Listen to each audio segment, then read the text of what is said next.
안녕하세요, 여러분. 국어하는 콩입니다. 원래 저번 주에 모의고사 강의를 다 끝내려고 했는데 제가 갑자기 목소리가 안 나오는 바람에 이게 많이 늦어졌네요. 그래서 이미 해설 강의를 여러 개 찾아본 학생들도 있을 것 같고 육모에 대한 관심도가 조금 떨어졌을 것 같은데 만약에 정리가 제대로 되지 않았다면 시간이 얼마나 흘렀던지와는 좀 관계없이 정리를 하시면 어떨까 합니다. 그리고 지금 주변이 조금 시끄러운 소리가 같이 섞여 들어갈 수도 있을 것 같아서요. 양해 부탁드릴게요. 오늘은 비문학 강의를 진행해 보려고 하는데 비문학은 총 3지문이 나왔었죠. 인문학, 과학, 사회 부분에서 하나씩 나왔었고 과학 부분 질문이 조금 어려웠을 수 있는데 문제의 까다로운 수준은 사회 부분이 좀 더 까다로웠다고 생각이 듭니다. 일단은 인문 부분부터 먼저 한번 지문 정리를 해보도록 할게요. 상담 이론이자 상담 기법인 현실요법에서는 인간의 5가지 기본 욕구를 제시하고 있다라고 나오네요. 이 이론은 개인의 모든 행동이 기본 욕구를 충족시키기 위해 선택하는 것이라고 보고 선택에 문제가 발생한다면 실현 가능한 수준으로 타협하고 조절해서 새로운 선택을 할 필요가 있다고 제안했다 하는데 1문단 보시면 현실요법에서는 인간의 5가지 기본 욕구를 제시했고 개인의 행동은 이 기본 욕구의 충족을 위해서 선택하게 된다. 그리고 문제가 발생하면 그걸 가능한 수준으로 타협하고 조절해서 새로운 선택을 하도록 하게 만든다.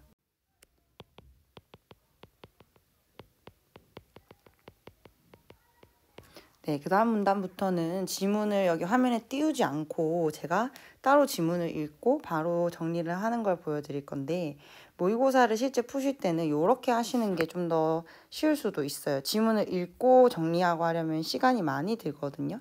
그래서 조금 정리가 익숙해지셨으면 지문 읽으면서 바로바로 정리하는 것도 방법이 됩니다. 그럼 이 문단부터 해볼게요. 5가지 기본 욕구 중에 첫 번째로 나오는 욕구는 생존의 욕구입니다. 이 생존의 욕구는 자신의 삶을 유지하려는 생물학적 속성이라고 나오고 있고요. 사회적 규칙이나 상식을 지키려는 욕구이고 생존에 필요한 것을 아끼고 모으는 욕구이기도 하다. 이 욕구가 강한 사람은 건강과 안전을 중시한다. 두 번째 욕구는 사랑의 욕구인데 사랑의 욕구는 사랑하고 나누며 함께하고자 하는 욕구이다.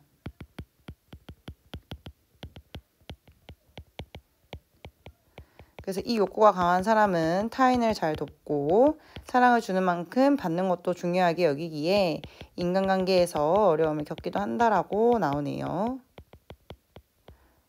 그 다음 세 번째는 힘의 욕구인데 힘의 욕구는 경쟁하고 성취하고 인정받고 싶어하는 욕구이고 이 욕구가 강한 사람은 직장에서의 성공과 명예를 중시하고 높은 지위를 얻고자 한다.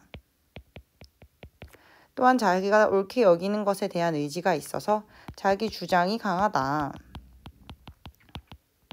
타인에게 지시하는 일을 많이 한다, 능하다라고 나오네요. 그 다음이 네 번째는 자유의 욕구이고 자유의 욕구는 무언가에 얽매이지 않고 벗어나고 싶어하는 욕구이다. 그래서 이 욕구가 강한 사람은 상대방을 구속하는 걸, 자신을 구속하는 걸 싫어하고요. 상대방에게 대체로 관대한 편이고 혼자 하는 것을 좋아하며 거리를 유지하는 것을 편하게 여긴다. 5번째 욕구는 즐거움의 욕구라고 나오고 있고 새로운 것을 배우고 놀이를 통해서 즐기려고 싶어하는 욕구다. 이 욕구가 강한 사람은 취미생활을 즐기고 잘 웃고 긍정적인 태도를 가진다. 그래서 호기심이 많아서 배우는 것도 좋아한다 라고 나오고 있네요. 다음 문단으로 가보겠습니다. 현실요법에서는 이 5가지 욕구의 강도가 개인마다 달라서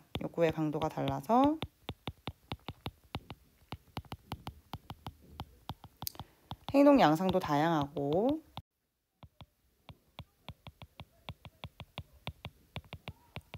그래서 여러 가지 갈등을 겪을 수도 있다고 보는데 현실요법에서는 우선 내담자가 자신의 욕구를 들여다볼 수 있도록 한 다음에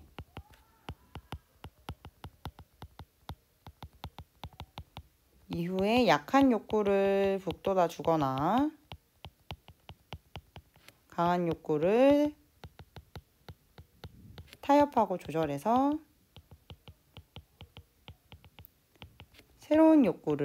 새로운 선택을 하도록 이끈다. 예를 들어 라고 나오고 있는데 잠깐 지문 쪽으로 돌릴게요. 예를 들어 사랑의 욕구가 강하고 힘의 욕구가 약한 사람이 타인의 부탁에 불편함을 느끼면서도 거절하지 못해 괴로워할 경우에 현실요법에서는 힘의 욕구를 북돋아서 자기 주장을 표현할 수 있도록 도울 수 있다. 또 자유 욕구와 힘의 욕구가 모두 강한 사람이 자신이 선호하는 것을 우선시하고 이것이 방해받으면 불편해하며 주변과 갈등을 일으킬 수 있다. 이 경우 힘의 욕구를 조절하도록 이끌 수 있는데 타인과의 사소한 의견 충돌 과정에서 자기 주장을 강조하기보다 마음을 헤아리고 겸허하게 수용하는 연습을 할 수 있다라고 해서 두 가지 모두 다 힘의 욕구를 조절하는 경우가 나왔습니다. 이런 식으로 지문에 예시가 나오면은 저는 따로 정리를 하지 않고 그냥 지문에 예시가 나왔다 정도만 체크를 하고 넘어가는 편입니다. 그럼 마지막 문단으로 가볼게요. 현실요법은 타인의 욕구 충족을 방해하지 않으면서 효과적인 선택을 통해서 자신의 욕구를 충족시키려고 한다. 그러면 정리의 제일 밑으로 내려가 보겠습니다. 타인의 욕구 충족을 방해하지 않고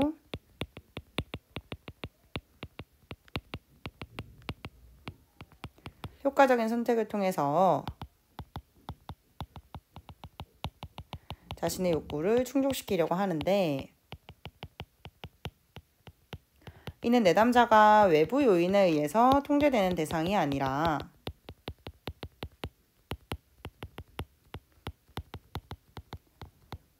스스로 욕구를 조절할 수 있는 존재라 본다. 현재 현실요법은 많은 호응을 얻어서 널리 활용되고 있다라고 나오고 있네요. 자, 그러면 사전적 의미를 찾아보는 20번 문제부터 해보겠습니다. 20번 문제 같은 게 어려우시면요. 다른 용어로 대체한다고 생각하고 조금 따라가시는 것도 방법이 됩니다. 1번부터 볼게요. 제안에 대해서 아니나 의견을 내놓음이라고 되어 있는데 여기 있는 이 안자가 여기 있는 이 아니랑 똑같은 안자거든요. 이렇게 연결하셔서 풀으셔도 괜찮아요. 그 다음에 답이 2번이었죠. 그래서 3번으로 먼저 가보겠습니다. C 보시면 선호라고 나오는데 특별히 가려서 좋아한다고 얘기를 했죠. 여기 있는 이 호자가 호감을 가지다 할 때 그 호자와 동일합니다. 좋아하다라는 의미를 가지거든요. 그래서 3번 맞는 거였고요. 디귿, 겸허하게 수용한다. 자신을 낮추고 비우는 태도가 있다라고 했는데 이 겸자가 겸손할 때 겸자와 동일합니다. 그래서 자신을 낮추는 거 맞겠죠. 그다음 마지막 활용한다라고 되어 있는데 이 용자와 이용의 용자가 동일합니다. 그래서 답은 2번이었는데 도달 같은 경우에는 도자가 도착의 도자이고 달자가 달성의 달자예요. 그래서 어딘가에 도착해서 목표를 달성한다는 의미를 가집니다. 따라서 뭐 점점 커진다. 요거는 맞지 않는 설명이 되는 거였습니다. 그러면 다음으로 가볼게요. 자, 그럼 16번 문제부터 18번 문제까지 해보겠습니다. 왼쪽에 보시면 아까 앞에서 정리한 내용을 그대로 복사해서 붙여넣기 한 거고요. 여러분도 정리한 내용 있으시면 보면서 따라와 주시면 되겠습니다. 16번 문제 같은 경우에는 키워드 문제입니다. 보통 문학이나 비문학 같이 내용 전체에 대한 설명을 물어보는 경우에는 키워드를 찾아서 빨리빨리 지워나가는 게 중요합니다. 예를 들면 2번 볼게요. 이론을 소개하고 장점을 밝힌 뒤 장점을 밝히긴 했어요. 제일 마지막 부분에 뭐 이런 거 호응을 얻고 있다고 했죠. 근데 한계가 없어요. 그래서 바르게 지우고 3번 사회적 배경 이런 게 키워드가 될 수 있는데 없었습니다. 4번 다른 관점의 이론을 대조하고 있지도 않았고요. 5번 여러 유형으로 나눈 다음에 새로운 유형 추가가 없었죠. 계속 쭉 이어서 현실요법에 대한 얘기만 했죠. 답은 1번입니다. 이론의 주요 개념, 욕구에 대한 개념을 많이들 밝히고 있었고요. 구체적인 적용 사례, 힘의 욕구를 조절하는 사례가 나오고 있었죠. 17번으로 가겠습니다. 윗글의 내용과 일치하지 않는 것. 약한 욕구는 강한 욕구로 대체해야 갈등에서 벗어날 수 있다라고 얘기를 했는데요. 약한 욕구는 올리고 북돋아주고 강한 욕구는 타협 조절해야 된다고 얘기했습니다. 대체하는 게 아니죠. 따라서 답은 1번이었고요. 2번부터 5번까지도 볼게요.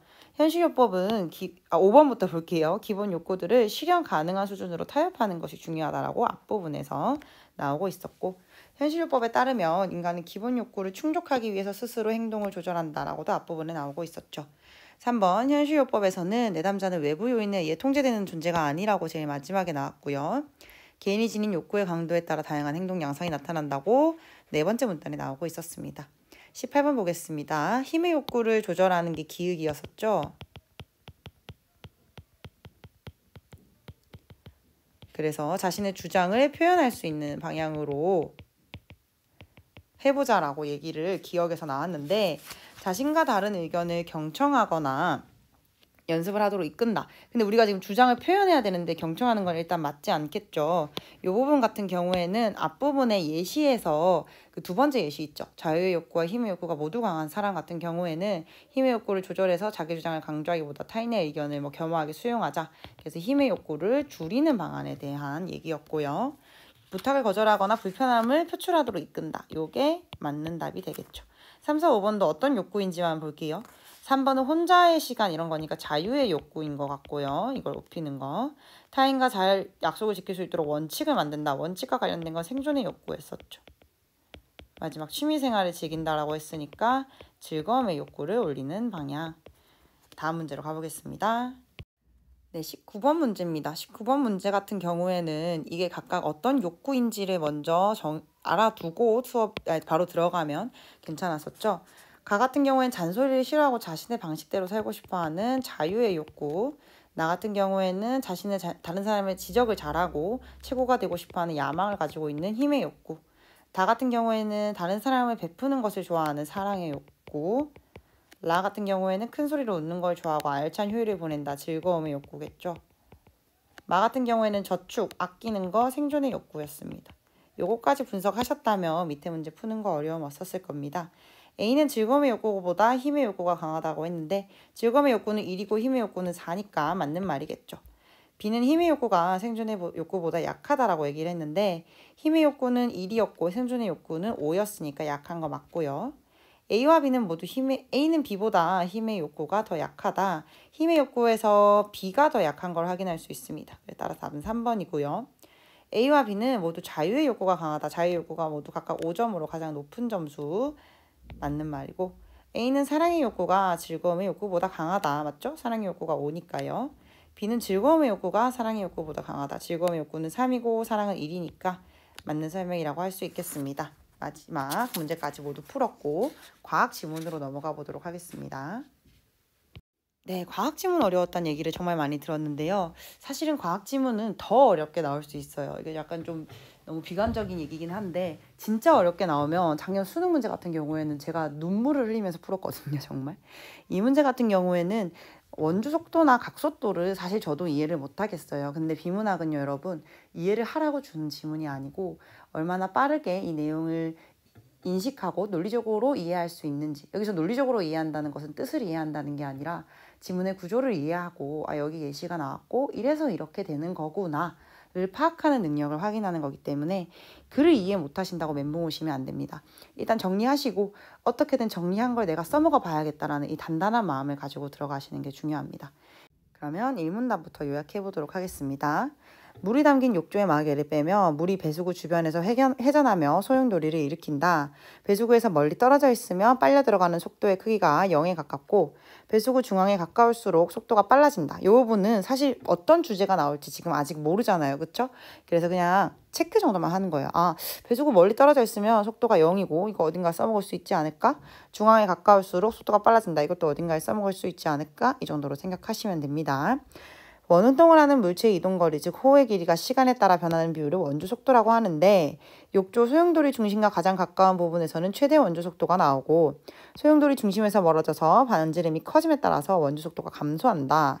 이 소용돌이를 자유소용돌이라고 한다. 뭔가 중요해 보이는 게 두 개나 나왔어요. 원주 속도 알려주면서 아까 앞부분에 나왔던 소용돌이를 배수구 같은 거를 한 번 더 설명하고 있죠. 그러면 얘가 지금 여기서 다룰 내용과 아주 큰 연관이 있다. 그래서 두 번 설명하는 거겠죠. 그 원주 속도부터 정리를 해보도록 하겠습니다. 원주 속도는요. 여기서 나왔듯이 원운동하는 물체의 이동거리인데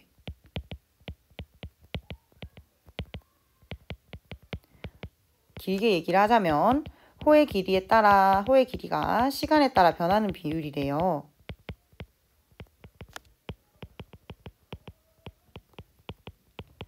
근데 이 원주 속도가 그 소용돌이 중심과 가까우면 최대의 속도가 나오고, 중심에서 멀어져서 반지름이 커짐에 따라서 원주 속도는 감소한다라고 나오고 있죠. 이러한 소용돌이를 자유소용돌이라고 하는데, 배수구로 들어가는 물은 물체의 자유낙하처럼 중력의 영향 아래 물 자체의 에너지 운동을 유지한다. 이 정도는 그냥 가로해서 배수구 속에서는 중력 영향을 받아서 운동을 유지한다 정도 작성해 놓으면 되겠습니다. 그럼 이 문단으로 가볼게요. 이와 달리 컵 속의 물을 숟가락으로 강하게 휘젓거나 컵의 중심선을 회전축으로 하여 컵과 물을 함께 회전시키는 상황을 생각해보자. 이때는 이제 컵 속의 물은 원심력 등을 작용해서 중심 물입자가 어디로 가는지 보니까 가장자리로 가는데요. 글씨가 너무 별로다, 그쵸? 여러분 그래도 잘 보실 수 있겠죠? 그래서 중앙의 압력이 낮아지게 되고 가운데가 오목한 소용돌이가 만들어지게 된다. 회전이 충분히 안정되면 물 전체의 회전 속도, 즉 회전하는 물체의 단위 시간당 각도 변화, 요거 나오면 이제 여러분 난리 나죠? 근데 이해하려고 하지 말라 그랬잖아요. 그래서 그냥 충분히 안정적이면 여기 말하는 각속도가 똑같아진다. 각속도가 뭐냐? 회전하는 물체의 단위 시간당 각도 변화 비율인데, 이게 같아지면서 팽이가 돌듯이 물 전체가 고체처럼 회전한다.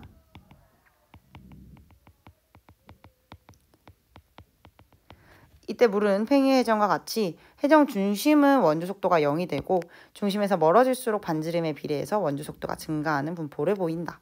여기가 칸이 너무 좁아서 여러분 확대해서 쓰도록 하겠습니다. 방금 읽은 부분 정리할게요. 전체가 고체처럼 회전을 하게 되는데 이때 회전 중심은 속도가 0이 되고 원주 속도가 0이 되고 멀어지면 속도가 올라간다. 이 소용돌이를 뭐라고 하냐면 강제 소용돌이라고 하는데, 아까 위에서는 자유 소용돌이가 나왔었죠. 새로운 소용돌이가 나오고 있네요.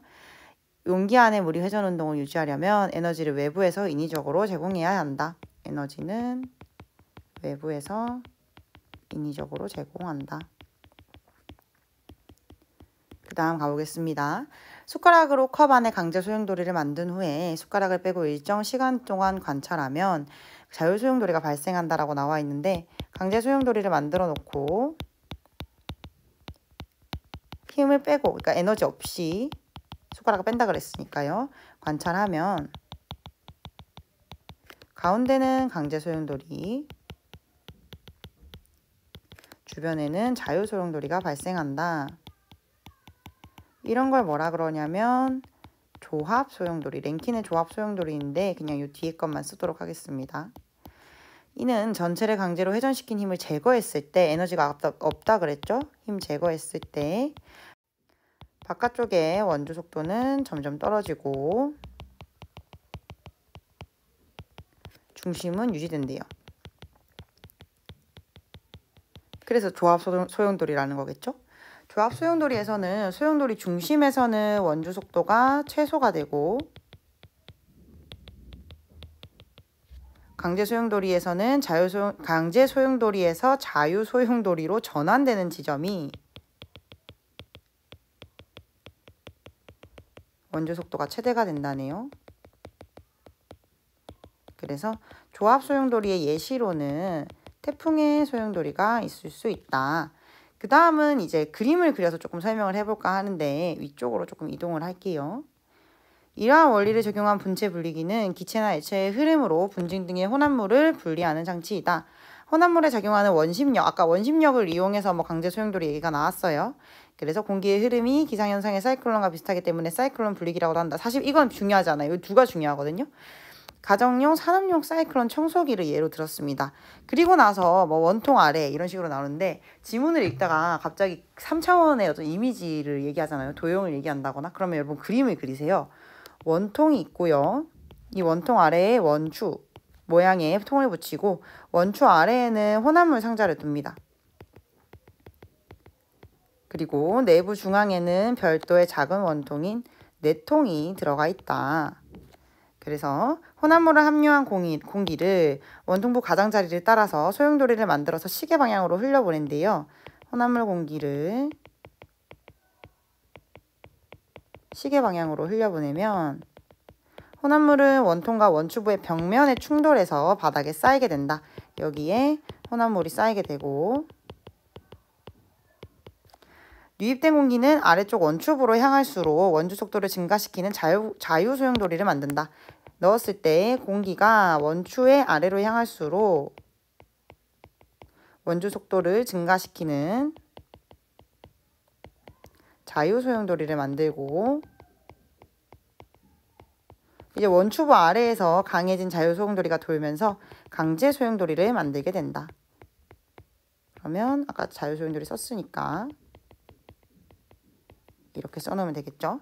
강제 소용돌이는 용기 중앙의 내통에서 혼합물이 없는 공기로 흐르게 되어 반시계 방향으로 돌면 해동된다. 여기서 이제 내통으로 들어가서 반시계 방향으로 돌면서 혼합물이 없는 상태로 나오게 된다. 이렇게 하면 끝이 났습니다. 문제로 넘어가 볼게요. 자, 그러면 21번 문제 보겠습니다. 자연에서 발생하는 소용돌이는 모두 자유소용돌이라고 얘기를 했는데 자연에서 발생하는 소용돌이 뭐였지 싶으면 태풍 떠올리시면 되죠. 태풍 같은 경우에는 자유가 아니라 조합이었죠. 그래서 1번이 답이라는 걸 빠르게 캐치할 수 있습니다. 아니면 2, 3, 4, 5번이 아니라는 걸 확인하면 되겠죠.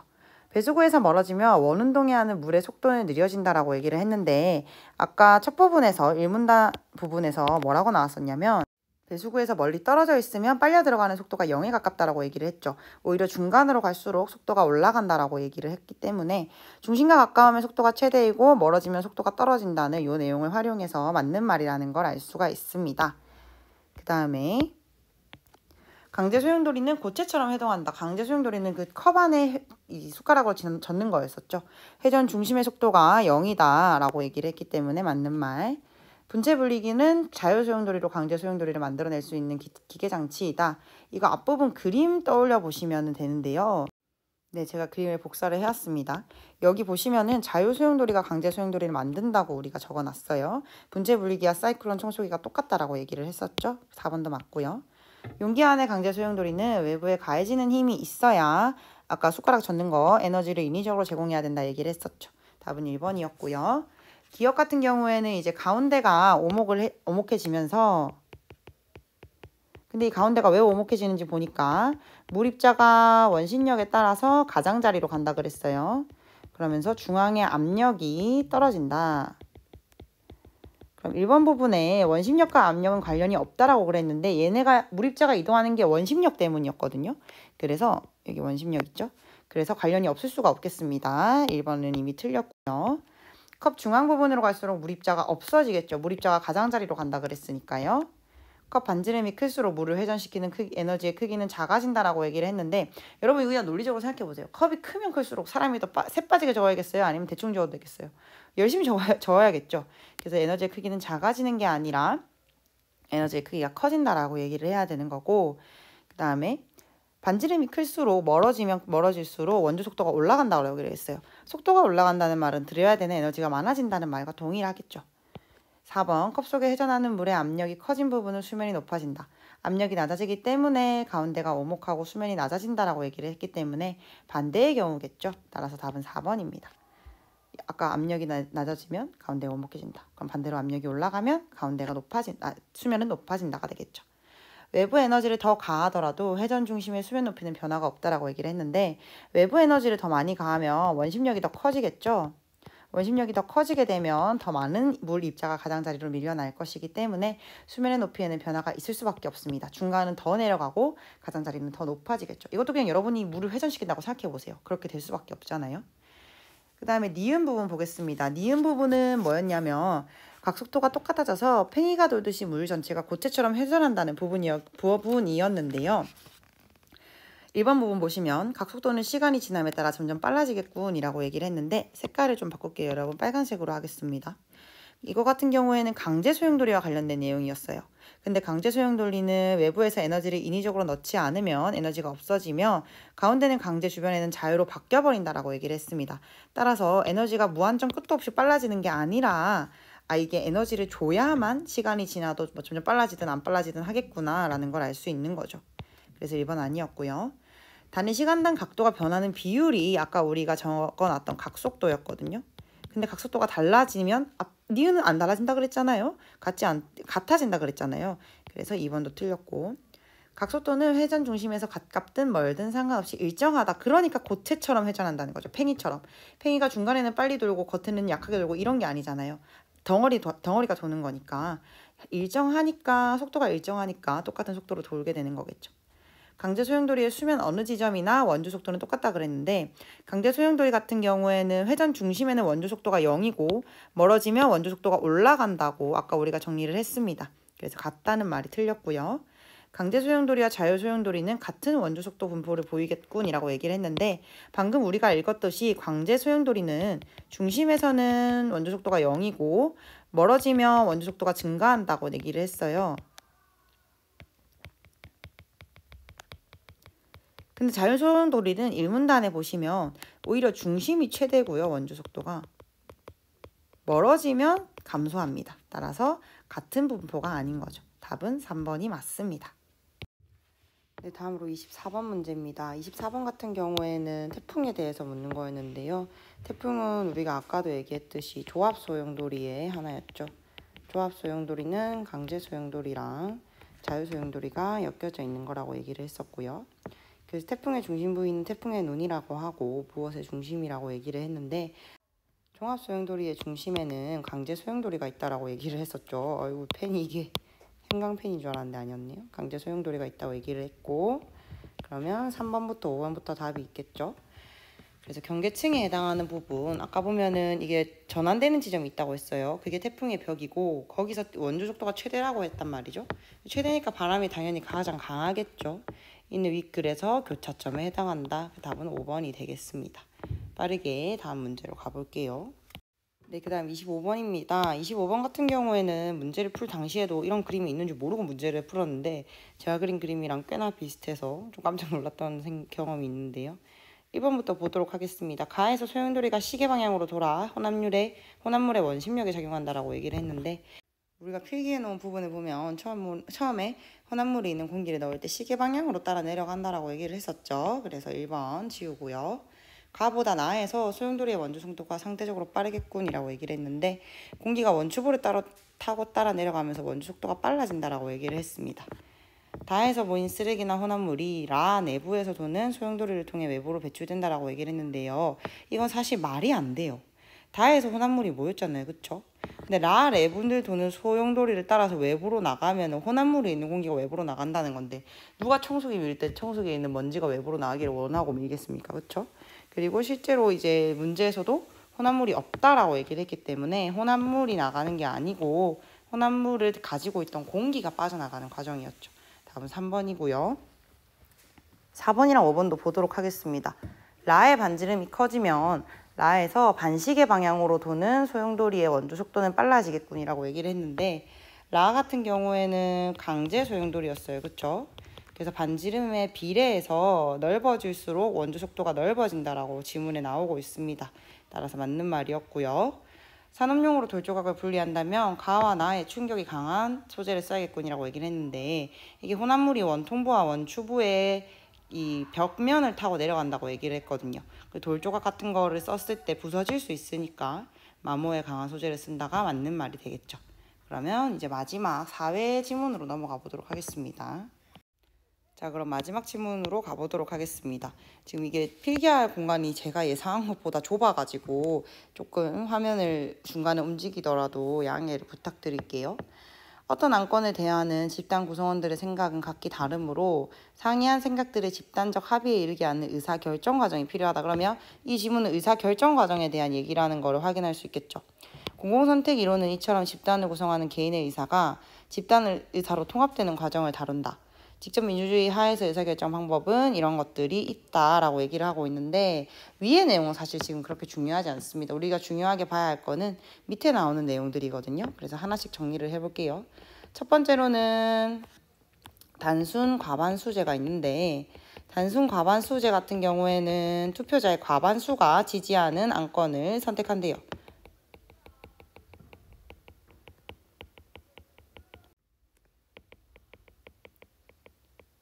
그래서 효율적으로 의사결정이 이루어져서 많이 사용되고 있기는 하지만 각 투표자의 찬반 여부를 표시할 뿐 투표 결과에서 선호 강도는 드러나지 않는다. 안건 채택 시에 사회 전체의 후생이 감소할 가능이 있다. 사회 전체의 후생이라 이익이 감소한다는 거예요. 그래서 이는 다수의 행포에 의해서 소수의 이익이 침해되는 상황이 발생할 수 있다. 다수 행포, 소수 침해 상황이 드러날 수 있다는 것을 의미한대요. 그리고 또한 어떤 대안을 먼저 비교하는지에 따라서 그 결과가 달라지는 투표의 역설이 발생할 수 있는데, 투표 역설은 대안 비교 순서에 따라서 결과가 달라지는 거. 그리고 이제 예를 들고 있죠. 예를 들어 가불병 세 사람이 사는 마을에서 이렇게 할 때 얘가 보면 1순위가 지금 다 달라요. 그래서 1순위를 놓고 이 세 개를 동시에 선택하라고 하면 선택이 안 된단 말이에요. 그래서 두 대안을 선정해서 다수결로 먼저 거르고 그 다음 최종적으로 한다. 요건 예시니까 또 정리는 하지 않고 넘어가도록 하겠습니다. 그 다음 2번 최적 다수결제로 가볼게요. 최적 다수결제는 투표에 의한 총 비용이 최소화되는 지점을 산출하고 안건 찬성자가 그 이상이 될 때 그 안건을 통과시키는 제도인데, 이때 총 비용은 외부 의사결정 비용이랑 외부 비용의 합으로 구성이 된대요. 의사결정 비용은 투표자들의 동의를 구하는 시간이나 노력이고, 찬성의 비율이 높을수록 증가한다. 찬성이 올라가면 증가한다.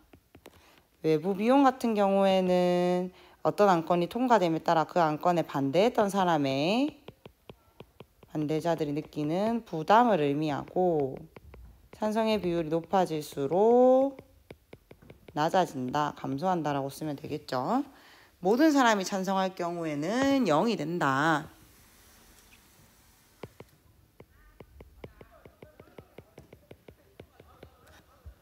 그리고 안건 통과에 필요한 투표자 수가 증가할수록 의사결정 비용은 증가하기 때문에 의사결정 비용 곡선은 우상향하고요. 이와 달리 외부 비용은 감소하기 때문에 외부 비용 곡선은 우하향하고 총 비용 곡선은 U자 모양이 된다.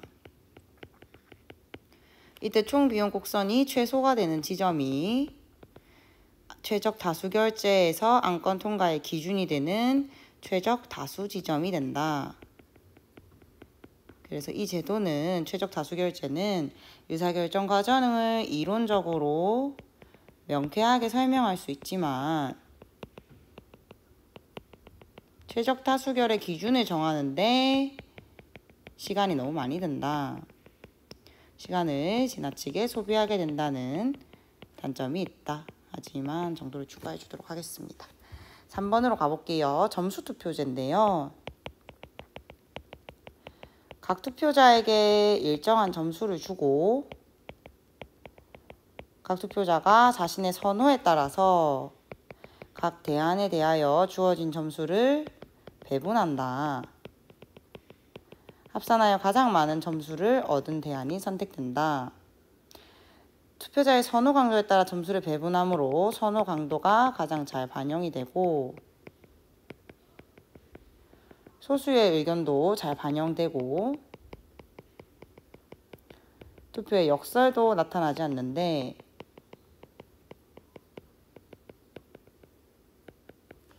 여기서 이제 뭐가 문제냐면 전략적 행동에 취약해서 투표 결과가 불규칙하게 바뀔 수 있다. 전략적 행동에 취약해서 결과가 불규칙할 수 있대요. 그럼 여기서 말하는 전략적 행위는 뭐냐? 또 어떤 투표자가 다른 투표자의 투표 성향을 예측하고 자신의 행동을 이에 맞춰서 변화시킴으로써 자신이 원하는 것을 얻으려고 하는 태도인데 이 전략적 행동은 어떤 투표에서나 나타날 수 있으나 점수 투표제가 가능성이 높다고 나오네요.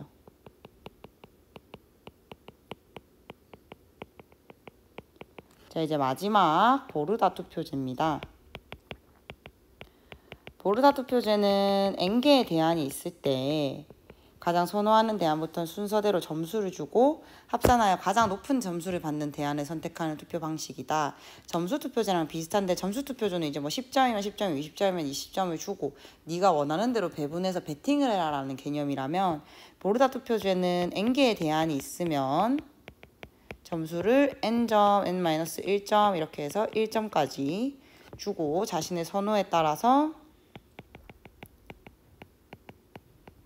점수를 주는, 그리고 합산해서 가장 높은 점수를 가져가는 대안을 선택한다.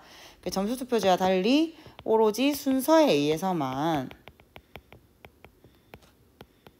선호 강도를 표시한다.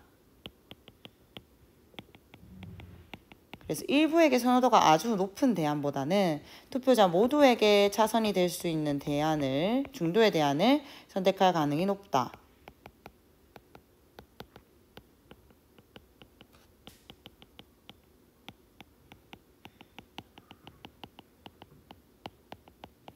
점수 투표제와 마찬가지로 투표의 역설은 발생하지 않는다. 그럼 문제로 한번 가보도록 하겠습니다.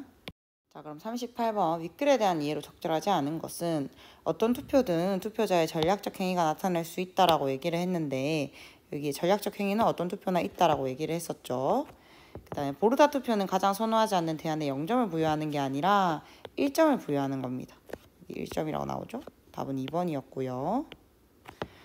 단순 과반 수제에서는 채택된 대안으로 인해 사회 후생이 감소할 수도 있다. 전체 후생이 감소할 수도 있다. 점수 투표제는 최적 다수결제와 달리 대안에 대한 선호 강도를 표시할 수 있다라고 얘기했는데 선호에 따라서 점수를 배분하기 때문에 선호 강도를 반영하는 거라고 얘기를 했었죠. 그 다음에 최적 다수결제는 단순 과반 수제와 달리 안건 통과의 기준이 안건에 따라 달라질 수 있다고 했는데 최적 다수결제 같은 경우에는 지점을 총 비용을 기준으로 해서 정해야 되잖아요. 그쵸? 그럼 안건에 따라서 당연히 통과 기준이 달라질 수 있겠죠. 단순 과반 수제는 안건 통과의 기준을 정할 필요가 없잖아요. 그냥 좋아하느냐 싫어하느냐의 문제이니까요. 그래서 답은 2번이었고요. 그 다음에 39번으로 가보도록 하겠습니다. 39번 같은 경우에는 요 옆에 조금 작성을 해야 돼서 내용 전체를 이동을 좀 시킬게요. 자, 보시면은 A와 관련하여 표를 이행한 것으로 적절하지 않은 것이라고 했는데 표가 지금 가불병 세 사람이 있고 이렇게 1, 2, 3순위를 정하고 있죠. 여기서 이제 어떤 대안을 먼저 비교하느냐에 따라 결과가 달라질 수 있다라고 얘기를 했습니다. 그럼 첫 번째 경우 병원이랑 학교를 먼저 비교하는 경우를 생각해 볼게요. 지금 병원이 갑의 1순위고 병의 2순위이기도 해요. 그래서 갑이랑 병은 병원을 선택하겠죠. 학교 같은 경우에는 을이 선택하겠고요. 그래서 병원이 이깁니다. 그럼 그 다음에 이제 병원과 남은 경찰서를 비교하겠죠. 갑 같은 경우에는 병원이 여전히 1순위이고 을 같은 경우에는 경찰이 2순위니까 학교가 1순위였고 그 다음 병원 같은 경우에는 병원이랑 경찰을 뒀을 때 경찰이 1순위입니다. 그래서 결론적으로 승리는 경찰이 하게 되겠네요. 그 다음에 이제 두 번째 경우 학교랑 경찰서가 먼저 붙는 경우를 생각해 볼게요. 갑 같은 경우에는 학교가 먼저 2순위니까 학교를 선택할 거고, 을도 학교를 선택할 거고, 병만 경찰을 선택할 거기 때문에 학교가 올라갑니다. 그러면 학교랑 남은 병원을 비교해 봤을 때 을이 학교를 일단 선택하겠네요. 병이 병원을 선택하겠고요. 갑은 병원이 1순위니까 병원을 선택하겠고. 그래서 결국 병원이 이기게 됩니다. 이 정도 하고 보기로 바로 가볼게요. 병원과 학교를 먼저 비교할 경우 병원과 경찰서의 다수결의 승자가 최종의 대안으로 결정된다라고 얘기했는데 남는 게 병원이랑 경찰서였죠. 그래서 1번은 맞는 말이라서 지워줄 거고요. 학교와 경찰서를 먼저 비교할 경우에 각각 을이 학교에 투표하는 것까지는 맞아요. 그쵸? 근데 최종적으로 학교가 결정된다고 했는데 최종적으로는 병원이 결정이 됐었죠. 그래서 답은 2번이었고, 병원과 학교를 먼저 비교하는지 학교와 경찰서를 먼저 비교하는지에 따라 투표 결과가 경찰서와 병원으로 차이가 났었습니다. 병원, 학교, 경찰서를 동시에 투표에 붙이면 다 1순위가 다르기 때문에 결론이 나지 않는다고 지문에도 나왔었죠. 대안에 대한 갑을 병 세 사람의 선호순위가 바뀌지 않아도 투표 결과는 바뀝니다. 지금 여기 바뀌었잖아요, 이미. 어떤 걸 먼저 비교하는지에 따라 바뀐다라고 얘기를 했어요.